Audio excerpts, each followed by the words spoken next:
प्रदर्शन के दौरान जिस तरह आतंकवादियों के साथ सलूक किया जाता है, जिस तरह देशद्रोहियों के साथ सलूक किया जाता है, जिस तरह अपराधियों के साथ सलूक किया जाता है, उसी तरह का रवैया बिहार सरकार के पुलिस ने बीपीएससी अभ्यर्थियों के साथ किया। बिहार का भविष्य गढ़ने वाले हैं, बिहार के उज्जवल भविष्य का निर्माण करने वाले हैं, उनको जिस तरह लाठियों से पीटा गया, बूटों से रौंदा गया पुलिस के द्वारा, अपने बूटों से, जूतों से, यह बेहद ही दुर्भाग्यपूर्ण है। हमारी पार्टी राष्ट्रीय लोक जनशक्ति पार्टी पूरी तरह से बीपीएससी अभ्यर्थियों के साथ खड़ी। एग्जाम देते हैं और प्रश्न पत्र लीक हो जाता है, एग्जाम कैंसिल हो जाता है, तो ऐसा आपको केवल बिहार में ही देखने को मिलेगा। 11 दिनों से बीपीएससी अभ्यर्थी गर्दनी बाग में अनशन पर बैठे हुए हैं और लगातार नेता प्रतिपक्ष तेजस्वी यादव भी जो है अभ्यर्थियों से मिले, पप्पू यादव भी मिले और जनसुराज के सूत्रधार प्रशांत किशोर भी अभ्यर्थियों से मिले, लेकिन अभ्यर्थी अभी भी डटे हुए हैं री एग्जाम को लेकर। इस मुद्दे पे बात करने के लिए हमारे साथ राष्ट्रीय लोक जनशक्ति के प्रवक्ता सरवन अग्रवाल हमारे साथ है। कैसे देखते हैं अभ्यर्थी लगातार री एग्जाम को लेकर गर्दनी बाग में धरना? जो भी बीपीएससी के अभ्यर्थी हैं, गर्दनी बाग में विगत 10 दिनों से धरना पे बैठे हुए और प्रदर्शन भी कर रहे हैं। और प्रदर्शन के दौरान जिस तरह आतंकवादियों के साथ सलूक किया जाता है, जिस तरह देशद्रोहियों के साथ सलूक किया जाता है, जिस तरह अपराधियों के साथ सलूक किया जाता है, उसी तरह का रवैया बिहार सरकार के पुलिस ने बीपीएससी अभ्यर्थियों के साथ किया।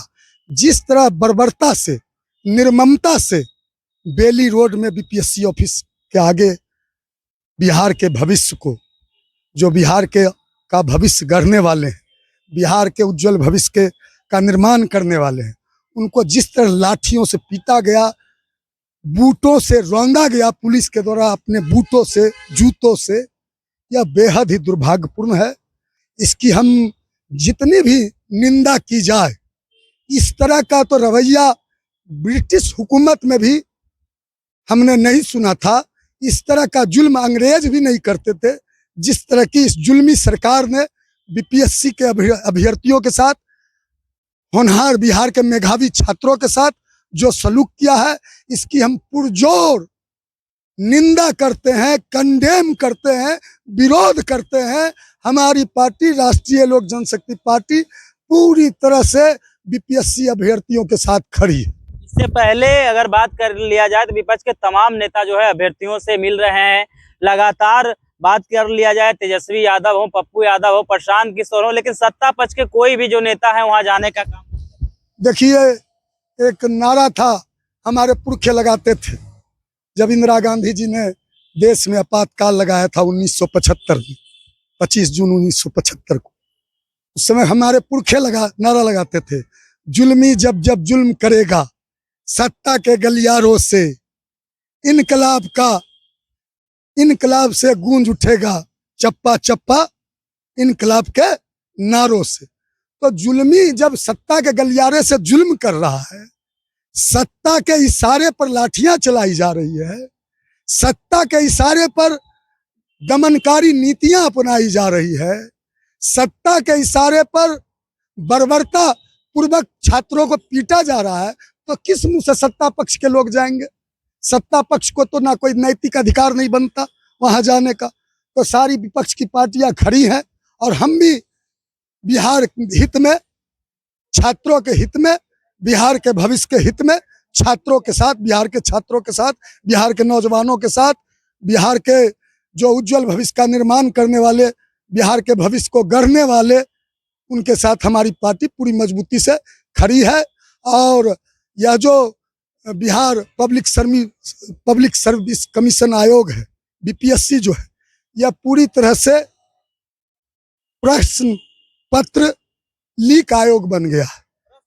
लीक आयोग है ये जो है, बिहार पब्लिक सर्विस कमीशन नहीं है, ये प्रश्न पत्र लीक कमीशन है। लगातार यहाँ से बीपीएससी से प्रश्न पत्र लीक हो जाता है। यह कोई पहला उदाहरण नहीं है, सैकड़ों उदाहरण है। हाँ, बीपीएससी के मिली भगत से बीपीएससी के अधिकारियों और कर्मचारियों के मिली भगत से बिहार के भविष्य के, बिहार के छात्रों के साथ खिलवाड़ किया जाता है। अब बिहार के छात्र, गरीब के, दलित के, मजदूर के लोग खेती करके, किसानी करके, ठेला चला के, हल चला के, रिक्शा चलाकर अपने बेटे को पढ़ने के लिए पटना भेजते हैं। बड़ी मुश्किल से 4 साल 3 साल पढ़ के ये लोग एग्जाम की तैयारी, कंपटीशन की तैयारी करते हैं, एग्जाम देते हैं और प्रश्न पत्र लीक हो जाता है, एग्जाम कैंसिल हो जाता है। तो ऐसा आपको केवल बिहार में ही देखने को मिलेगा। अभ्यर्थी कह रहे हैं 25 में दिखा देंगे, क्या पावर है? निश्चित रूप से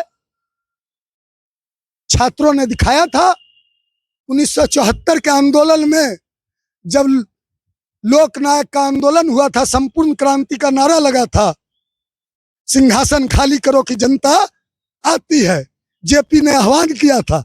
वो छात्रों का आंदोलन था 1974 में, एकदम कंप्लीटली वो छात्रों का आंदोलन था। तो छात्र जब अपने आप पे उतर आएंगे, छात्र जब सत्ता के खिलाफ, सत्ता के विरोध में, सत्ता जब जुल्म करेगा, सत्ता जब अत्याचार करेगा, छात्र जब आंदोलन करेंगे, छात्र जब सड़क पर उतरेंगे, निश्चित रूप में 2025 में एनडीए को इसका खामियाजा भुगतना पड़ेगा। सवाल रहा, एक तरफ जहां लोक गायिका देवी जो है भजन गाती है तो जो है उनको माफी मांगना पड़ता है, दूसरी तरफ अंबेडकर को लेकर भी सदन में जिस प्रकार का बात आया है किसी से छुपा नहीं है, कैसे? बेहद ही शर्मनाक, जितनी भी इसकी निंदा की जाए। अब बताइए, गांधी के देश में, फादर ऑफ नेशन, राष्ट्रपिता के देश में रघुपति राघव राजा राम पतित पावन सीताराम भजन गाने से रोका जाएगा? ये जो हिंदू राष्ट्र का सपना देख रहे हैं, है ना, ये लोग किसी के नहीं हैं। ये ना राम के हैं, ना रहीम के हैं। ये देश को कमजोर करने वाली ताकतें हैं। देश को ये टुकड़ा टुकड़ा, ये जो उस दिन जो नारा लगा रहा था ना, जय श्री राम, और देवी को अपमानित किया, भजन गाने से रोका। अब इसको इनके जो हम लोग के जो भगवान है श्री राम ही इनको सम्मति दे, बुद्धि भ्रष्ट हो गया है। ये अंबेडकर के तो विरोधी है ही, संविधान के विरोधी तो है ही। अब ये लोग गांधी का भी विरोध कर रहे हैं, गांधी के गाए हुए भजन का विरोध कर रहे हैं। इन लोग को देश में रहने का कोई अधिकार नहीं है। बहुत बहुत धन्यवाद। हमारे साथ बात करने के लिए सरवन अग्रवाल थे। इन्होंने जिस प्रकार से बीपीएससी अभ्यर्थियों पे जिस प्रकार से बर्ताव किया गया है और लगातार विपक्ष मिल रही है, उसको लेकर कहते हुए नजर आ रहे थे कि निश्चित रूप से अभ्यर्थियों के प्रति मेरा संवेदना है, अभ्यर्थियों का जो है पक्ष सुना जाए, लेकिन सरकार जो है सुनने को तैयार नहीं है। क्या कुछ कह रहे थे अभ्यर्थियों को लेकर, और साथ ही साथ जिस प्रकार से लोक गायिका देवी के साथ जिस प्रकार का दुर्व्यवहार किया गया था, उसको लेकर भी कहते हुए नजर आ रहे थे। यानी इशारों में कहा जाए तो एनडीए पर तंज कसते हुए नजर आ रहे थे। इस वीडियो के माध्यम से आप क्या सोचते हैं, अपनी राय कमेंट में जरूर दें, और ऐसे ही खबरों से रूबरू होने के लिए देखते रहिए आगाज फर्स्ट न्यूज।